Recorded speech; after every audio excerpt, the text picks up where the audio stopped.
요한복음 15장 26절입니다. 내가 아버지께로서 시작 아버지께로서 너희에게 보낼 보혜사 곧 아버지께로서 나오시는 진리의 성령이 오실 때에 그가 나를 증거하실 것이요. 기독교 신앙생활은 성령님의 도우심 없이는 불가능합니다. 우리의 힘과 우리의 의지만 가지고서 제대로 하나님 보시기에 기쁨이 되는 삶을 살기가 어렵습니다. 그래서 성령 하나님의 도움을 받아야 되고 성령 하나님께 이끌려야만 우리가 하자 없는, 나중에 후회함이 없는 삶을 살아갈 수가 있습니다. 그러면 성령님이 하시는 일이 뭔가? 오늘 새벽에는 구약에 나타나 있는 하나님이 하시는 일에 대해서 몇 가지를 말씀드렸습니다. 창세기 1장에는 성령 하나님께서 온 세상을 이렇게 품고 계신다, 수면에 운행하시더라, 그 말이 히브리어로 잘 분석해 보면 암탉이 병아리를 품듯이 이렇게 품고 계신다. 성령 하나님이 온 세상을 이렇게 품고 계시다는 것입니다. 이 크신 성령 하나님께서 하시는 일이 뭔가요? 요셉에게는 꿈을 해몽하는 은혜를 주셨어요. 또 성령 하나님이 일하심에 아이를 잉태하지 못하던 사라나 또 리브가가 아이를 잉태하게 되고 한나도 아이를 잉태하게 되었습니다. 그런가 하면 또 성령 하나님이 머물고 있는 사람이 있었습니다. 모세의 후계자 여호수아에게는 후계자로서의 자격이 뭐였습니까? 혈통도 아니었고 뭐 스펙이나 뭐 이력서 이런 게 아니었고 그에게 하나님의 신이 머물고 있었다. 그 하나님의 신이 머물고 있었다는 것은, 그래서 성령님이 그에게 머물고 있기 때문에 그가 리더십을 행사할 수 있고 지도력을 행사할 수 있다. 지도자가 될 수 있다는 거죠. 리더십이라고 하는 게 굉장히 중요합니다. 두 사람 이상이 모이면 한 사람은 리더이잖아요. 그러니까 가정에서 아빠나 엄마가 영적인 리더십을 잘 가지고 행사하는 것이 꼭 필요하다는 것이죠.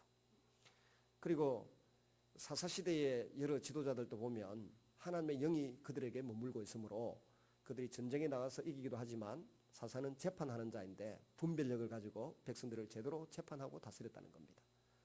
그리고 그 사사들이 전쟁 가운데 다른 군대와 싸워서 자기 백성들을 보호하고 구세주 역할을 할 수 있었던 것은 그들에게 하나님의 영이 임했을 때 가능했다는 것이죠. 삼손 같은 사람은 성령이 함께할 때 초능력을 발휘하는 그런 사람으로 쓰임받았습니다. 그리고 사무엘 선지자는 보면 그가 하는 말이 땅바닥에 떨어지는 게 없었습니다. 말에 건세와 근위가 있었습니다. 우리가 자녀들에게 말하는데 말이 안 먹혀 들어가잖아요. 교사로서 학생들에게 이야기하는데 말이 안 먹혀 들어가잖아요. 그런데 하나님이 사무엘의 입술에는 건세를 주어서 그가 하는 말이 땅바닥에 떨어지지 않았습니다. 근 50년 동안 임금도 없었고 다른 사사도 등장하지 않았는데 이스라엘 백성들이 사무엘 이 사사가 하는 말의 지배를 받고 통치를 받을 때에는 애국 군대에 공격도 없었어요.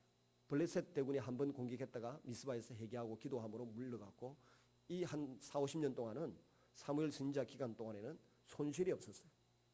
하나님이 왕 되셨고 하나님의 말씀을 사무엘이 지낼 때 그 입에서 떨어지는 말 한마디 한마디가 백성들의 마음에 질서를 잡았고 예절을 잡았고 사랑이 꿈틀거리도록 만들었고 그 땅에 정의가 강물같이 흘렀다는 이야기입니다.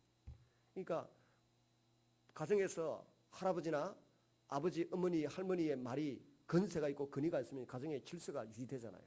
그런 것처럼 여러분 우리 그리스도인으로서 또 목회자로서 교회 장로님, 권사님, 또 집사님, 선생으로서 입술에 사무엘처럼 건세가 있기를 바랍니다.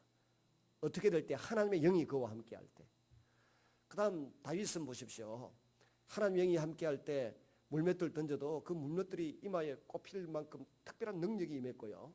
또 하프를 수금을 켜면 그 귀신이 악한 영이 사울에게서 미쳐 날뛰지 못하도록 잠잠해졌다는 것입니다. 다윗은 그런 능력이 있었고 그가 신앙 고백을 통해서 만들어낸 이 시, 찬양, 그 시편에 70편이나 기록되었습니다. 하나님 영이 임하면 기가 막힌 문학 작품이 나오고 음악이 나오고 전쟁에서 승리가 찾아오는 것입니다. 그런데 이 하나님의 영으로 충만함 받겠다고 기도하는 학생들이 없다, 청년들이 없다. 이게 어디로 가자는 것입니까? 세상 흉내내고 세상 따라가자는 건데 그래가지고는 세상 사람들과 견주어서 이기기가 어렵습니다. 하나님의 신, 하나님의 영으로 무장될 때 세상 사람들과 견주어서 꼴이 되지 않고 머리 될 수 있을 줄로 믿습니다. 신명기 28장 말씀처럼. 다니엘도 꿈을 해몽하는 은사가 있었지만 특별히 공부를 하는 데 있어서도 이 그룹보다 10배나 뛰어난 능력이 있었고, 예레미야의 서책을 읽고 이해하면서 이스라엘이 70년 동안 포로 생활을 하고 끝난다라고 하는 것을 깨달아 아는 지혜가 주어졌습니다. 하나님의 신이 그에게 머물러 있었기 때문입니다. 에스겔 선지자나 스가랴 선지자는 보면 환상을 보고 그 환상을 해석하는 능력이 있었습니다.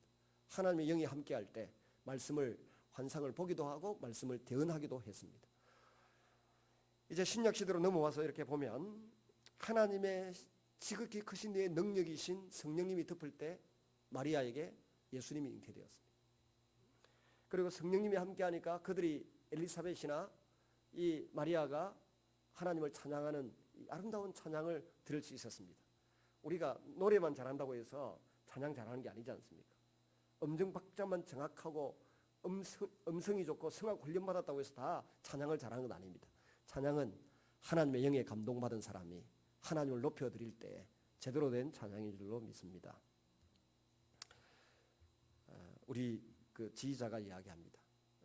우리 강문주 장로님이 우리 교회 찬양대 성도들이 너무 순수하니까 가르치기 좋고 가르치는 게 보람이 있고 너무 재밌다고 자기 교회에 가서 말씀을 하신답니다.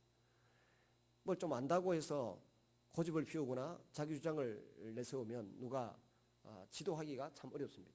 근데 나는 어차피 음악에 대해서 성악에 대해서 배운 적도 없으니까 장로님이 가르치는 대로 따라가겠다, 순종하겠다 하고 우리 성도들이 따라주니까 너무 좋다는 게 보람이 있다는 거예요. 마찬가지로 하나님 앞에 선 우리의 모습, 성령 하나님의 도움을 구하는 우리의 모습이 그런 겸손한 자세가 되면 성령님이 우리를 지도하는 것이 예민하게 느껴져요. 성령님 우리에게 말씀하시는 게 느껴지고 성령님의 그 메시지가 내 몸에 꽉 차오른다. 내 몸에 확 차오른다. 누가 우리를 괴롭히면 분노가 온몸에 꽉 차잖아요. 근데 남편이 카드 주면서 백화점 가서 끊으라. 한도 50만 원, 100만 원 기쁨이 확 차오르죠. 근데 생일날 카드를 꺼내가지고 꽃다발, 장미꽃 한 다발 집으로 배달 왔다 받아가 집에 던져버리네. 성질날. 근데 현금을 봉투에 넣어가지고 막 딱 주면은 더 가슴이 확 타오르듯이 성령 하나님 주시는 메시지가 온몸으로 이렇게 확 밀려 올라올 때가 있고요. 온몸으로 가득 찰 때가 있는가 하면 때로는 아주 은밀하고 세밀하게 들릴 때도 있어요. 이런 걸 잘 구별하면서 성령님의 인도를 받으면 성령님 우리를 가르치시고 우리를 도와주시는 줄로 믿으시기를 바랍니다. 그 가운데 성령님은 우리의 심령 가운데 들어오셔서 무슨 일을 해주실까요? 첫째, 증거를 해주시는데 증거를 해주시는데요. 예수님이 우리의 구세주이시다. 우리의 그리스도이시다. 이것을 증거해 준다는 겁니다. 그리스도라고 하는 말에는 세 가지 의미가 있다 그랬습니다. 왕이라고 하는 의미도 있고 제사장이라고 하는 의미도 있고 선지자라고 하는 의미도 있다는 겁니다. 예수님이 우리의 왕이시고 제사장이고 선지자로서 우리와 함께 하신다고 하는 것을 성령님이 증거해 주십니다. 그래서 요한복음 15장 26절에 같이 읽습니다. 내가 아버지께로서 너희에게 보낼 보혜사 곧 아버지께로서 나오시는 진리의 성령이 오실 때에 그가 나를 증거하실 것이요. 이 때문에 성령을 받으면 예수님이 나의 왕이시고 나의 제사장이시고 선지자이시고 구세주라고 하는 것이 확실하게 믿어진다는 것입니다. 자연스럽게 자기도 모르게 믿고 싶다고 막 애를 쓰고 노력하지 않아도 예수님이 나를 위해서 하신 그 모든 일이 자연스럽게 받아들여지고 믿어지는 그런 역사가 나타난다는 겁니다. 어떤 사람은 믿고자 그렇게 애를 쓰고 노력을 해도 안 믿어지는 걸 어떡합니까? 고등학교 때 영어 선생님의 고백을 저는 잊을 수가 없습니다. 참 인품이 탁월하신 분이었는데 연세대 영문학과를 나오셨는데요. 그분이 예수님을 믿고 싶고 천국 가고 싶어서 제가 신학교 간다 그러니까 저를 부르더니 그러더라고. 내가 한경지 목사님 설교를 2년 동안 들었는데도 나는 믿음이 안 가. 믿음이 안 생기더라. 근데 그게 참 그 진실한 성도들을 보니까 참 부럽고 존경스럽던데 네가 그 길을 간다고 하니까 한편으로 안타깝지만은 한편으로 참 부럽다. 그렇게 말씀하셨던 그 선생님을 제가 잊을 수가 없어요. 한 분은 영어 선생님 두 분 계셨는데 한 분은 우리 담임 선생님이었고 그분은 우리 담임이 아닌데도 제가 다른 공부를 좀 못해도 영어는 좀 해야 한다고 사랑을 많이 받았는데 그분이 한 번은 부르시더니 그런 이야기를 하더라고요. 여러분, 믿고 싶어도 믿어지지 않는 그런 일들이 있습니다. 그런데 성령님이 우리와 함께 하시면 그 예수님의 모든 인격 하시는 일, 우리에게 주시는 약속의 말씀이 액면그대로 다 믿어지는 것입니다. 예수 그리스도가 내 죄를 용서하시고 대신 십자가에 죽으신 것을 믿으시죠? 주님이 치유의 능력으로 우리를 치유하실 수 있는 것도 믿으시죠? 필요하시면 좋은 사위도 주실 걸 믿으시죠? 며느리도 주실 걸 믿습니까? 누가 준다고? 에? 하나님 주는 걸 믿는데 나중에 사위하고 며느리 데려다 놓고는 절마 저거는 왜 생긴 게 저런 노 이렇게 그 다음에 왜 지금 돈을 못 벌어노 이 성질이 저런 노 그렇게 막 폄하할 거 아닙니까? 근데 누가 줬는데 폄하한다고? 하나님 주고 예수님이 주셨다 해놔놓고는 보고 키가 와저리 작노. 우리 김서방은 저래 갖고 지금 목사로서 우리 딸 혜원이 먹여 살리겠나 걱정이 되고 예수님이 딸 못 먹여 살릴 목사를 사위를 우리 집에 선물로 주실 거라고 주전사님 확실히 믿으세요? 근데 우리가 생각을 거기까지 하면은 예수님이 주셨다, 며느리를 주셨다, 사위를 주셨다고 하면 그저 감사해야 되는데, 그런 생각을 안 하고 내 딸이 선택해서 데리고 왔다. 집에서 뭘 안 하던가요? 박경희 집사님. 키가 좀 큰 사위를 데리고 오지 왜 작은 사위를 데리고 왔나 안 그러던가 그죠? 야간 좀 뭐라 하죠? 근데 정말 예수님이 나에게 우리 가정에 준 사위이고 우리 가정에 준 며느리다 이런 믿음을 우리가 사실 갖는 건데 우리가 예수님이 내 주권자이고 하나님이 나의 주인이시다는 고백 속에는 그 의미도 다 들어가 있는데 우리가 별로 만족 못 하잖아요. 저도 좀 그런 면이 있긴 하더라고요. 근데 조금 더 깊이 생각해 보면 주님이 내 아이에게 꼭 맞는 배우자를 주셨다 이렇게 수용하고 받아들이면 이게 감사가 넘칠 텐데 그 감사가 잘 안 될 때가 많이 있어요.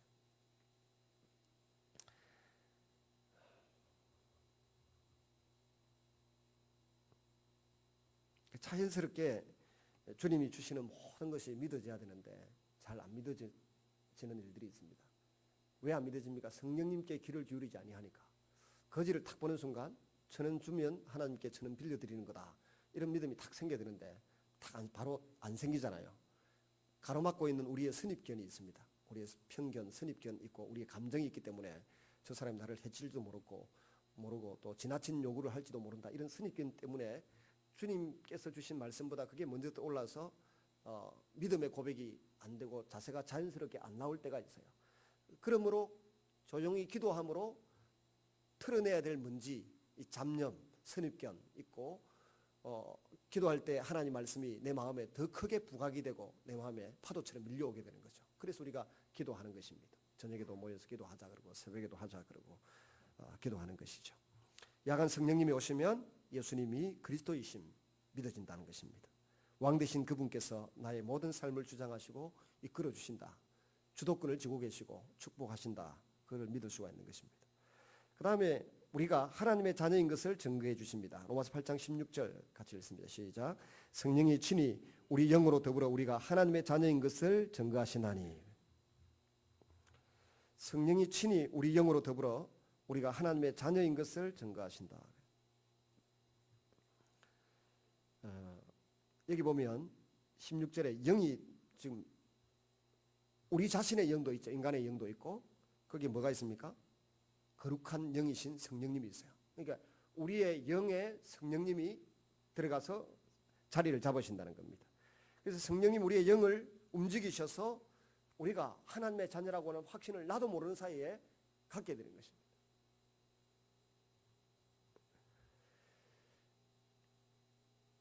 하나님을 그래서 자연스럽게 아버지라고 부르게 되고 아버지 하나님이 나에게 필요한 모든 것을 시시적절하게 공급하실 것이다라는 믿음 때문에 미래에 대해서도 불안해하거나 두려워하지 않고 낙관적인 마음을 갖게 되는 것입니다. 그리고 B번 모든 것을 가르치시고 주님 말씀을 기억나게 하십니다. 첫째는 증거해 주시고 둘째는 가르치시고 말씀을 기억나게 한다. 같이 읽습니다. 요한복음 14장 26절. 보혜사 곧 아버지께서 내 이름으로 보내실 성령 그가 너희에게 모든 것을 가르치시고 내가 너희에게 말한 모든 것을 생각나게 하시리라. 첫째, 모든 것을 가르치신다. 문자 그대로 모든 것입니다. 깊은 그 기도의 자리에 들어간 분들은 말하기를 이 땅을 살 것인가 말 것인가, 이 사업을 할 것인가 말 것인가에 대해서도 정말 하나님이 가르쳐 주신다는 겁니다. 제가 그 서울에 서문교회 부목사 할 때 그 양 집사님이 계셨습니다. 현금을 한 15억 들고 무슨 그 포장 공사, 라면 뭐 이런 그 하여튼 포장지 회사를 인수를 해가지고 경영하고 싶다고 자꾸 하는데 그 부인 되는 집사님이 내가 기도해 보니까 여보 그거 하면 안 된다 자꾸 말려서 짜증이 나 죽겠다는 거예요. 자기는 지금 좋은 회사가 나와서 그 당시에 제가 이 교회 98년도에 왔나요? 하여튼 98년도 97년도 그 무렵에 이걸 하고 싶다고 저한테 와서도 의논하고 담임 목사님한테 뭐 밥을 사주면서도 의논하고 우리 있는 자리도 의논하고 막 이게 남자가 막 가슴이 이게 막 불타고 있는 거예요. 근데 부인이 내가 아무리 기도해봐도 이거는 하면 안 된다는 거예요. 자기 나름대로 하나님의 인도를 받는 뭐가 있는데 안 된다는 거예요. 말리더라. 그래서 결국 화를 내면서 결국은 못했어요. 그 양흥국 집사라고 이 집사님이 못했습니다. 근데 앵글 몇 개월 지나서 IMF가 탁 터진 거예요. 그걸 보고 제가 내려왔는데 진짜 그때 그 집사님이 기도해보고 어떤 하나님의 인도하심 자기 나름대로의 느낌을 가지고서 남편 설득 안 해서 그 사업 벌렸으면 15억 그냥 날린 거예요. 저도 소름이 쫙 끼치더라고요. 많은 분들이 그런 이야기를 합니다. 하나님께서는 우리가 해야 될 일과 하지 말아야 될 일, 그런 것을 세밀하게 가르쳐 주시는 분이라는 겁니다. 그래서 하나님 뜻이 분명하면 내 마음에 그렇게 놀라운 평안을 주신대요. 하나님 뜻이 아니고 좀 우리 성도들에게 마이너스가 될 요인이 있고 그러면은 뭔가 마음에 좀 깨름직하고 걸리는 게 있고 평안하지 못하다는 것입니다. 그런 걸 가지고도 성령의 인도하심을 구분할 수 있는 하나의 잣대로 삼다 하잖아요. 그 다음에 주변에 있는 모든 사람에게 유익이 되는가, 또 환경에 인도하심이 있는가, 하나님의 말씀과 일치되는가, 이런 게 더 우선이죠. 하나님의 말씀과 일치되는가, 주변의 모든 사람에게 유익한가, 또 환경에 인도하심이 있는가, 그리고 제일 마지막으로 내적인 확신인데 그것은 평안이 있는가 없는가로 구분한다는 거죠. 그래서 여러분이 정말 성령 하나님의 인도하심을 실제 삶의 생활 속에서도 한번 받아보려고 하면 그렇게 해보면 돼요. 그리고 또 어떤 린다 올슨 같은 사람은 하나님의 음성을 듣는 법 뭐 이런 책을 읽어보면 자기는 어느 물건을 잊어버렸다. 그래도 물건을 잊어버렸다. 그래도 기도해보면 하나님 어디 있다 가르쳐준다는 거예요. 가보면 있다더라고요. 자, 그 책을 몇 년 전에 읽고요. 저도 몇 번 실험을 하고 이렇게 확인을 해봤는데 우리 교회 우리 제가 사는 아파트에 주차가 심각하지 않습니까? 그 긍정의 뭐 오르티즈 조엘 오스틴 같은 사람 책을 읽어보고 저도 그런 생각이 들어서 기도를 한번 해보고 오늘 차를 끌고 들어가면은 주차할 데가 있을까 없을까 없다는 생각이 들면 그 교회 여기 끌고 오고 그렇지 않으면은 차를 몰고 무조건 들어가 봅니다. 사실 주차할 데가 없거든요. 근데 그 마음에 어떤 평안을 가지고 가보면 될 때가 대부분 있더라고. 없었던 적도 있습니다. 근데 대부분은 있더라고. 밤에 뭐 11시, 12시 들어와서 차를 끌고 들어가 위 돌다 보면 마침 차 한 대가 쫙 빠져나가고 쪽 되고 하여튼 그런 일이 있더라고. 근데 물건을 잊어버렸을 때도 린다 올슨의 그 고백들을 한번 해봤어요. 제가 해보니까 전에 한 번은 시계를 잊어버리고 기도를 해보니까 분명히 있다는 거예요. 근데 아무리 있는 자리가 찾아봐도 없는 거예요. 내 가방에 내가 넣었다는 생각이 드는데 아무리 찾아도. 근데 기도하면 있다는 거예요. 2주 뒤에 우연히 그 가방을 뒤지니까 마치 어디 딴 데 있는 걸 갖다 옮겨놓은 것처럼 그 자리에 제 시계가 들어있더라고요.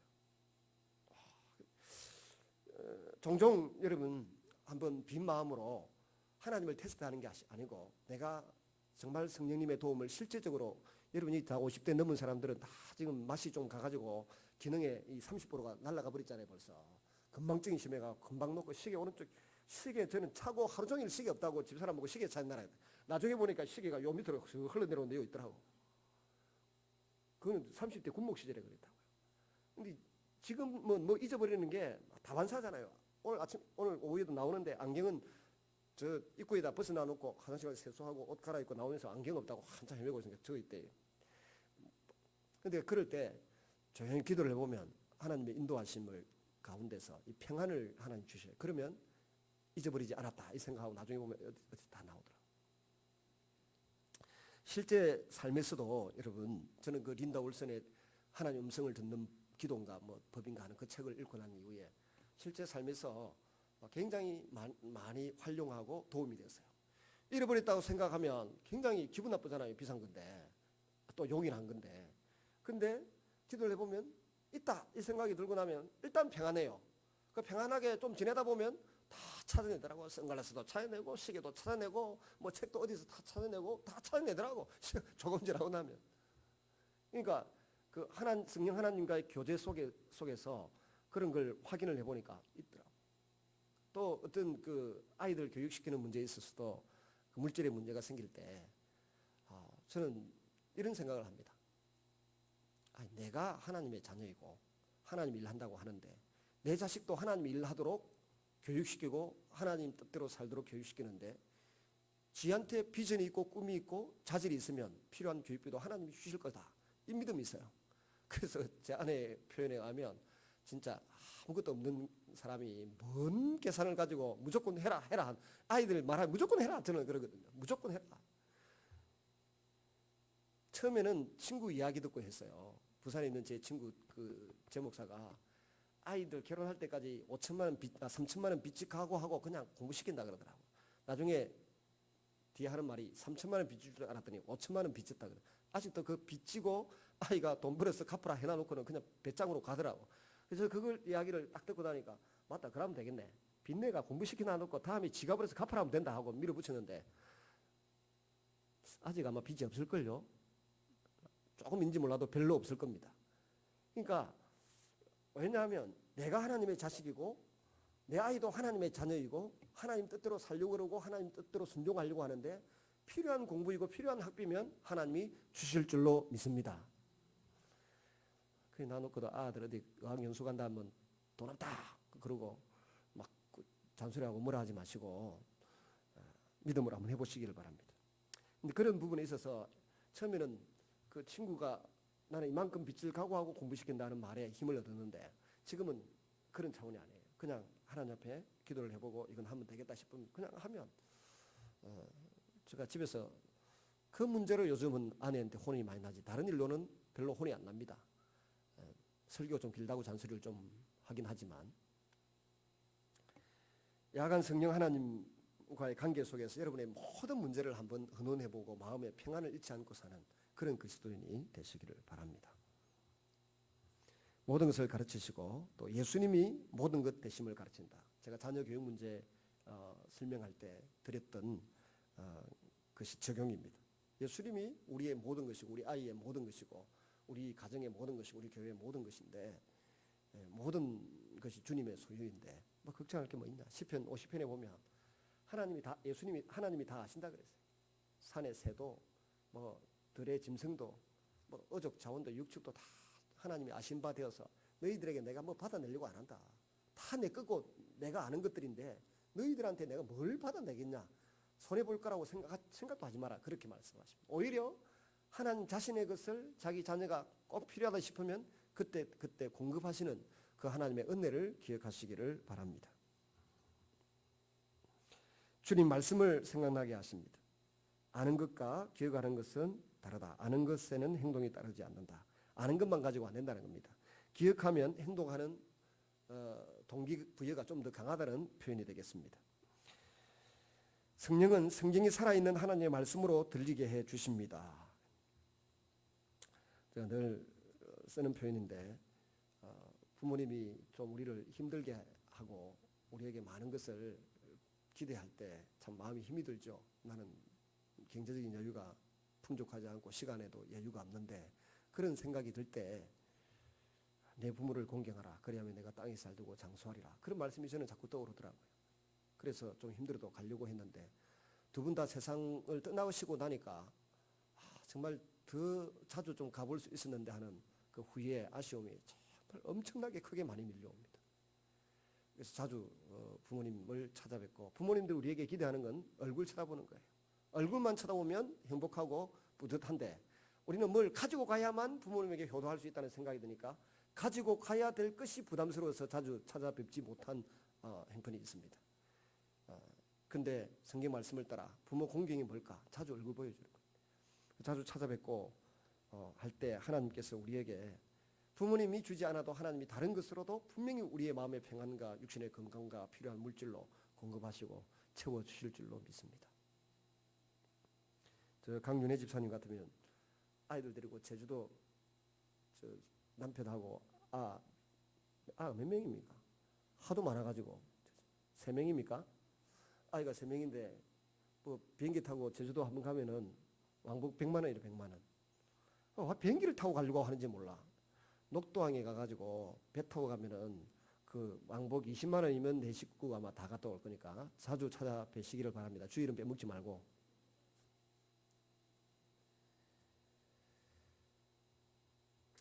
그 외에도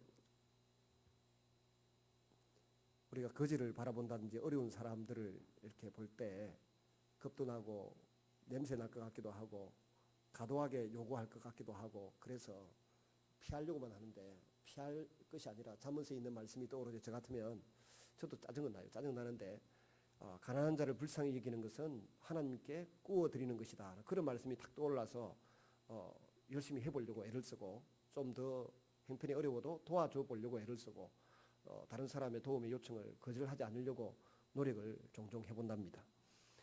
모든 우리의 삶의 정황 속에서 갈등이 일어나고 어려움이 생기는 문제에 하나님 주신 말씀이 떠오르면 그 말씀대로 순종하는 습관을 들이십시오. 하나씩 작은 것 하나씩 순종하다 보면 하나님이 복을 주신다는 것을 기억하시기를 바랍니다. 그리고 이 성경 말씀을 다른 사람들은 그냥 책에 있는 이야기다. 뭐 삼국지에 있는 이야기 명심보감에 있던 이야기 비슷하게 생각하는데 우리는 살아있는 하나님의 명령이고 살아있는 하나님의 약속이다라고 하는 믿음을 갖고 성경을 봅니다. 왜냐하면 성령 하나님이 그런 믿음을 가지고 감동을 시켜서 성경을 읽게 하니까요. 어제 어떤 목사님이 강의 중에 아주 기가 막힌 이야기를 하더라고요. 자기는 어려서부터 믿는 가정에서 태어나서 모태신앙으로 자라오면서 내가 목사가 될 거다 생각했기 때문에 성경을 읽을 때마다 어떻게 설교할 것인가를 놓고 고민을 하면서 성경을 봤대요. 근데 자기 아내 사모님이 이 하루는 자기한테 고백을 하더래요. 여보, 선지서를 읽는데 겁도 나고 슬퍼서 눈물이 줄줄 나는 걸 주체할 수가 없더라는 거예요. 사모님의 고백이. 마치 구약시대에 이스라엘 백성들에게 하셨던 말씀인데 지금 2013년도를 살고 있는 자기 자신에게 이야기하는 것처럼 선지서의 말씀이 가슴을 찌르더라는 겁니다. 누가 한 일이에요? 성령님이 하신 일이죠. 그러니까 옛날에 이스라엘 사람들에게 한 이야기가 마치 오늘 예수님이 하나님이 내 앞에서 나에게 말씀하시는 것처럼 부딪히고 다가오는 그것이 바로 성령님의 역사라는 겁니다.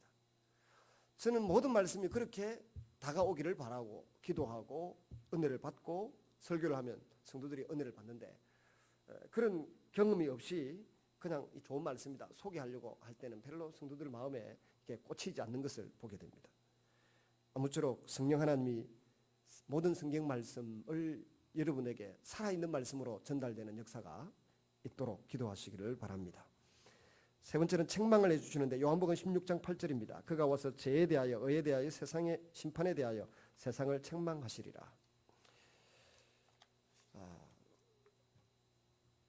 우리 모든 사람의 양심이 있습니다. 불신자의 양심은 특별히 환경의 지배를 받고 지식의 지배를 받습니다. 어떤 지식을 많이 가지고 있느냐에 따라서 양심이 다르게 작동을 한다고요. 요즘 동성애하는 사람들에 대해서 이 세상 TV가 누구 모모 탤런트 모모 연예인들을 동성애자라고 하는 것을 밝힌 것에 대해서 박수를 치고 찬양을 해주니까 동성애가 잘못이라고 전혀 생각을 하지 않고 따라가는 겁니다. 근데 이 세상 사람들이 모두 이제 좀 징그럽다 그러면서도 그냥 수용을 해주는 거예요. 그건 양심, 그게 왜 그렇습니까? 그런 지식에 의해서 양심이 서서히 둔감해지기 시작하고 이절해졌다, 둔해지기 시작했다는 겁니다. 근데 예수님 믿는 사람에게는 성령님이 역사하셔서 그 양심이 더 예민하게 되고 날카롭게 되고 명쾌하게 되고 밝아집니다. 그래서 이 양심이 이제는 성경 말씀에 비추어 볼 때, 하나님의 생각, 하나님 마음에 비추어 볼 때 이게 옳은가 그른가, 죄인가 죄가 아닌가가 선명하게 다가오는 거예요.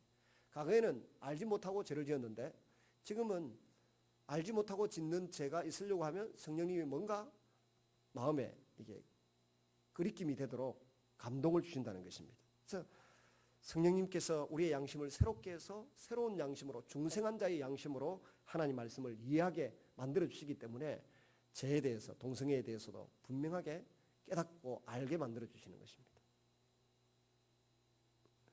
오늘도 목사님이 누구 설교를 들으니까 스페인의 속담에 이런 말이 있대요. 이런 사람은, 세 가지 잘못을 저지르는 사람은 절대로 용서해 주지 않는다, 하나님이. 첫째 뭐냐, 교회 공금을 함부로 쓴 사람은 절대로 용서하지 않는다. 스페인 속담이에요.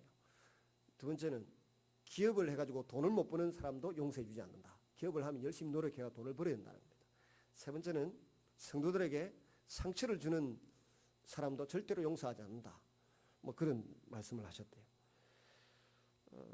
그런 이야기를 들으면 그건 하나님의 말씀은 아니지만 일반적으로 그리스도인은, 하나님을 믿고 살아가는 그리스도인은 그 정도의 양식은 갖고 살아야 된다는 그런 의미가 되겠습니다만은, 하여튼 성령을 받으면 우리의 양심의 소리가 성령님의 소리로 변하게 됩니다. 그 다음 인도해 주십니다. 같이 읽습니다. 요한복음 16장 13절. 진리의 성령이 오시면 그가 너희를 모든 진리 가운데로 인도하시리니 진리는 내가 곧 길이요 진리요 생명이다 하신 예수님이 진리입니다. 성령님께서 우리의 믿음을 또한 지속시켜 주십니다. 우리가 예수 믿고 성령을 처음 경험하면 무척 기쁘고 행복합니다. 그런데 때로는 이 행복을 빼앗기면 어떡하나, 이 평안을 빼앗기면 어떡하나. 저 같은 사람은 그런 두려움이 있었어요.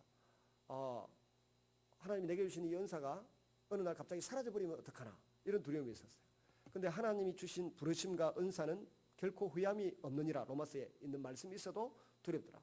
근데 저는 우리 큰아이가 기도를, 제 방언 기도를 하는데 보니까 그걸 그대로 이야기를 하더라고. 아빠는 그 하나님의 은사가 더 이상 안 나타나면 어떡하나 두려워하고 불안해하는 마음이 있는데 그럴 필요가 전혀 없다고, 뭐 그렇게 방언 통역을 하더라고. 제 방언을 듣더니. 그 듣고 제가 깜짝 놀랐죠. 아무에게도 그런 이야기는 안 했는데 아이가 그거 들으면서 그런 이야기를 하더라고요. 근데 말이죠, 여기 16장 13절 상반절에 나오는 이 말씀은 뭘 의미하는가 하면, 그런 두려움을 갖고 있는 우리에게 주님이 나를 버리시면 어떡하나, 나를 포기하시면 어떡하나, 내 은사가 사라지면 어떡하나, 내 미래가 불행해지면 어떡하나, 이런 두려움을 갖고 또 예수님 믿는 믿음을 내가 놓치면 어떡하나, 이 평안을 놓치면 어떡하나 두려워하고 있는데, 성령님은 결코 놓치지 않도록 우리를 예수님께로 친밀하게 다가가도록 자꾸 도전을 주고 자극을 주고 은혜를 주신다는 것입니다. 그래서 사실은 이런 우리가 많이 나오지도 않고 관심 없는 분들이 대다수지만은 이런 집회를 통해서 관심 있는 여러분이라도 나와서 하나님의 감동 가운데 성령님에 대해서 잊어버리지 않고 더 사모하는 마음을 가지려고 하고, 저는 이걸 이 4가 5가 정도를 거의 달달 외우다시피 했는데 그래도 시간이 지나니까 잊어버리더라고요. 그래서 다시 또 가르치면서 해보자. 과거에 여러분 우리 알파 코스 할 때 가서 1박 2일 할 때 4가 5가 이거 다 그 공부했던 그대로입니다. 이게 야간 성령 하나님께서 우리의 믿음이 지속될 수 있도록 자꾸 예수님을 바라보고 성경을 읽고 집회에 참석하고 기도해서 끝까지 하나님에게서 떨어지지 않도록, 끊어지지 않도록 만들어 주신다는 것입니다. 그 다음 5번째는 기도해 주십니다. 성령님이 우리를 위해서 기도해 주시는데 요한 1서 2장 1절입니다. 같이 읽습니다. 내가 이것을 너희에게 쓰면 너희로 죄를 범치 않게 하려 함이라. 만일 누가 죄를 범하면 아버지 앞에서 우리에게 대언자가 있으니 곧 어루우신 예수 그리스도시라. 아버지 앞에서 우리에게 대언자, 다르게 말하면 대신 말씀해 주시는 예수님이, 예를 들어 A 집사님이 죄를 지었다 그러면 마귀는 A 집사 저거 다리를 하나 분질러 주세요, 이렇게 하나님께 이야기할 수 있다는 겁니다. 근데 예수님이 대언자가 되셔서 저 A 집사를 그래도 예수님이 저 A 집사를 아버지여 내가 저거 사람 만들고 천국 데려오려고 십자가에서 피를 흘리고 죽어 주었는데 저 A 집사 한 번만 용서해 주세요. 또 마음에 저 회개하고 싶어하는 마음이 좀 있지 않나요? 그렇게 대신 말해주는 분이 예수님이라는 겁니다. 그리고 예수님이 우리를 위해서 그렇게 기도하지만 보좌 우편에서 지금도 하고 있는 일이 예수님이 하시는 일은 두 가지입니다. 하나는 천국에 우리가 영원히 살게 될 처소를 준비하고 계시고 하나는 이 우리를 위한 변호사 역할을 대신 하고 계시다는 겁니다. 그다음 두 번째는 우리를 위한 성령님의 기도. 8장 26절 로마서 8장 26절 같이 읽습니다. 시작. 이와 같이 성령도 우리에게 연약함을 도우시나니 우리가 마땅히 빌 바를 알지 못하나 오직 성령이 말할 수 없는 탄식으로 우리를 위하여 친히 간구하시느니라. 제가 기도 제목이 하나 있습니다. 유병현이가 건총을 2자루 가지고 있고 뭐 산탄총을 갖고 있다는데 하나님 저도 그 건총 한 자루쯤은 집에 가지고 있으면 참 좋을 것 같은데 하나님 건총 한 자루만 주십시오. 이렇게 막 기도를 하고 있다고 칩시다. 그러면 성령님이 옆에서 뭐라고요? 남 목사 저거는 성질이 급해가지고 저 건총 한 자루 가지고 있다가 저거 반드시 쓸지도 모르니까 사고 칠 가능성이 있으니까 절대로 건총 주시면 안 됩니다. 하나님 절대 주지 마세요. 성령님이 가로막는다는 것입니다. 내가 아무리 갖고 싶어서 애를 쓰고 노력해도 나에게 그것이 유익이 되지 않을 것 같으면 성령님이 그것을 소유하지 못하도록 갖지 못하도록 대신 하나님 뜻대로 기도해 주신다는 것입니다. 제가 목회자로서 살아가는 것이 참 좋을 것 같은데 목회자의 길을 가면서도 여러 가지 형태의 목회자가 있어요. 그런데 지금 하고 있는 것 말고 또 다른 특이한 형태의 목회자가 되겠다고 나서게 되면 하나님이 성령 하나님이 기도를 하십니다. 저 남 목사에게는 치유 은사도 주고 말씀 전하는 은사를 줬는데 그 일에 집중해야 되는데 엉뚱한 데로 가려고 저렇게 매달리는데 하나님 그 길은 막아주세요. 대신 다르게 기도한다는 거죠. 여러분이 어떤 그 안목의 정욕, 육신의 정욕, 이성의 자랑거리 때문에 간절한 손을 가지고 기도하면 성령 하나님 옆에서 그걸 보시고 탄식하시면서 저 기도는 들어주면 안 됩니다. 저 사람에게 꼭 맞는 기도는 이런 기도입니다. 성령님이 대신 다르게 탄식하면서 기도하신다는 겁니다. 이게 성령님이 우리를 위한 기도의 제목입니다. 기도하신다는 뜻입니다. 솔로몬은 하나님의 뜻대로 마음에 합한 기도 한마디로 그냥 일생을 고쳤는데 우리도 이런 하나님의 뜻에 부합되는 기도 한마디를 한 줄을 만들기 위해서 노력하라 그러는데 여러분들한테 여쭤보니까 다 그게 그렇게 쉽지 않다고 그러세요. 목사님들에게도 저 여쭤보는 게 쉽지 않다 하더라고. 근데 저는 근거 없는 자신감이 내가 하나님 마음을 잘 전달하는 사람으로 일생을 살고 싶습니다. 그런 어떤 기도 제목을 가지니까 반드시 그 일에는 하나님이 복을 주실 것 같은 믿음이 생겨요. 여러분 갖고 있는 기도 제목이 뭔지 모르지만은 분명히 하나님이 그 기도만 하면 빙그레 미소 지으시면서 때로는 파한대소하시면서 기뻐하시는 기도의 제목을 반드시 가지시기를 바랍니다. 그다음 능력을 주십니다. 기독교 신앙의 본질 중 한 가지는 능력입니다. 고린도전서 4장 20절 같이 읽습니다. 하나님의 나라는 말에 있지 않고 오직 능력에 있습니다. 그 능력도 성령으로 말미암아 나타납니다. 사도행전 1장 8절 시작. 오직 성령이 너희에게 임하시면 너희가 권능을 받고 예루살렘과 온 유대와 사마리아와 땅까지 이르러 내 증인이 되리라 하시니라. 성령 하나님 우리에게 능력을 주시는데 그것이 오늘 제가 구약에서 성령님이 하시는 일을 설명했던 것과 같은 그런 능력들을 주시는데 결과는 뭐라고요? 예수님의 증인이 되라고, 예수님의 증인의 열매를 맺으라고 그런 모든 능력을 주신다는 겁니다. 근데 구약에 소개했던 그런 능력만 주시는 것이 아니고 고린도전서 12장에 나오는 9가지 성령의 은사를 능력으로 주시는 거예요. 그거는 성령의 은사는 우리의 돈벌이 수단으로 주신 것이 아니에요. 사실은 전부 다 교회를 세우고 영혼을 구원하고 영혼을 성장시킨 성도를 성장시키고 하나님 나라를 확장하는 일에 사용하라고 주신 것이 성령의 은사이고 능력이라고 하는 것을 절대로 잊으면 안 돼요. 근데 어떤 분들은 성령의 은사 받았다고 해가지고 개나리 아파트에도 있다 그러대요. 가면 복채 이렇게 받고 헌금 봉투 얼마 딱 받고 기도해주고 뭐 예언해주고 그런 사람이 있대요. 근데 뭐 그거 하려면 저도 할 수는 있겠습니다만은 틀리든 말든 맞는 게 많을 테니까. 근데 하나님은 성령의 은사나 선물, 이 능력을 주셨을 때는 반드시 교회를 위해서, 그러니까 성도들을 위해서 주신 선물이라는 겁니다. 목회자도 따지고 보면 사도행전 에베소 4장 12절에 보면 하나님이 교회 선지자와 또 교사와 목사를 주셨는데 이건 성도들을 온전하게 하고 봉사일을 하게 하고 세우는 일을 위해 주셨다. 다르게 표현하면 교회 성도들을 위한 선물이 누구냐 하면 목회자, 또 교회 성도들을 위한 선물이 뭐냐 하면 교회 중요한 직분을 맡은 분들이라는 것입니다. 그래서 그들을 보면 성도들이 기쁘고 행복해야 된다는 것입니다.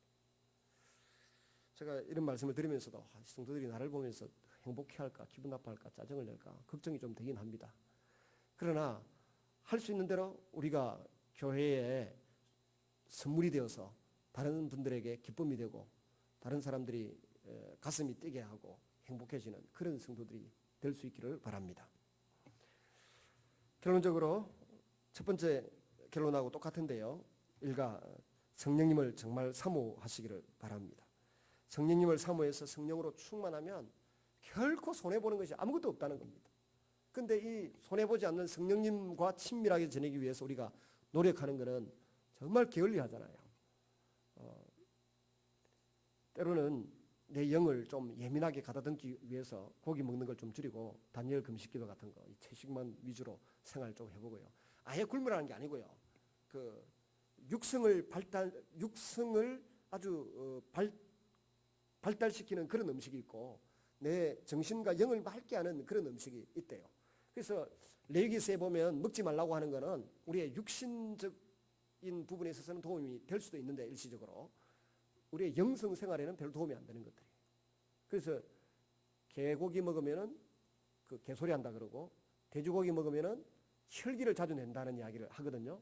목사님들 세계에서 그런 이야기를 많이 해요. 개고기 먹고 교회 가서 개소리 하지 말고 그 돼지고기 먹고 성질 내지 말라고 목회자들끼리 세미나 할 때 그런 이야기를 많이 해요. 그러지 말고 좀 목회자가 성령 충만하고 영성으로 충만한 모습을 나타낼 수 있는 음식을 먹어라. 뭐 이런 이야기를 하는데 어떤 분은 말하기를 개고기를 먹어야 목에 힘이 난다 하고 막 이야기를 하긴 하죠. 근데 그게 근거 없는 이야기. 찬성하는 분도 근거가 있고 반대하는 분도 근거가 있는 거예요. 근거가 있는데 우리의 음식 식생활 습관 가운데서도 다 살 때문에 고생을 하잖아요. 우리 교회는 그 살 때문에 고민할 정도의 사람은 없는데 그래도 맨날 그 살 가지고 고민을 하시는데 그럴 바에야 이번에 마음에 작심을 좀 하시고요. 채식 위주로 하나님께 매달리고 은혜를 구하면 반드시 영으로 우리의 영으로 좀 예민하게 성령님을 붙들고 성령님의 음성을 듣고 인도를 받는 그런 삶을 살아갈 수 있게 됩니다. 오늘 제가 고백했듯이 제일 간단하게 해볼 수 있는 것은 물건 잃어버렸을 때 하나님 진짜 잊어버렸습니까? 집에 어디 작은 방에 있습니까? 기도를 쫙 해보고 그거 가지고 한 번씩 테스트를 해보세요. 저는 정말 그 린다 올슨의 듣는 기도를 가지고 책을 읽어보고 그대로 해왔는데 정확하게 그분처럼 지금 기도하면 지금 오른쪽 서랍 두 번째 칸에 있다. 뭐 이렇게는 안 되더라도 어디에 있다. 그 다음에 잊어버린 것 아니다. 이런 어떤 그 확신, 평안 이건 있더라고요. 그리고 정말 한두 주 뒤에 그걸 찾아내고 진짜 신기하다. 이게 어디서 나타났노? 전에 제가 한번 그 이야기, 시계 이야기 한 적이 있을 거예요. 정말 가방에 넣어놨는데 시계가 없더라고. 몇 번을 뒤지고 엎어가지고 이래 해보고 별짓을 다 해도 시계가 없던 시계가 두 주 뒤에 오니까 손눈이 그냥 쑥 잡히더라. 마치 제 아내가 어디 숨겨놨다가 그 꼽아넣은 것처럼 그 시계가 들어있더라. 얼마나 놀란지 모릅니다. 그러니까 그런 것부터 해서 성령 하나님의 인도를 점치듯이 그리지 마시고 평안을 주시는지 어떻게 하는지 확인을 해보면 이 성령님과 더불어 교제하고 기도하는 것이 신나고 재미있고 실제적인 삶이 된다는 것입니다. 또 우리의 미래에 대해서도 그렇게 해보시고 은혜를 구해보시기를 바랍니다. 성령님은 영으로서 존재하시는 하나님이시고 우리와 함께 하시는 분이고 실제 우리의 삶에 능력을 주시고 도움을 주시는 친밀하신 우리의 보혜사, 우리 곁에서 위로하시고 돕는 분이심을 믿으시기를 주님의 이름으로 축원합니다. 같이 한번 우리 통성으로 기도하겠습니다.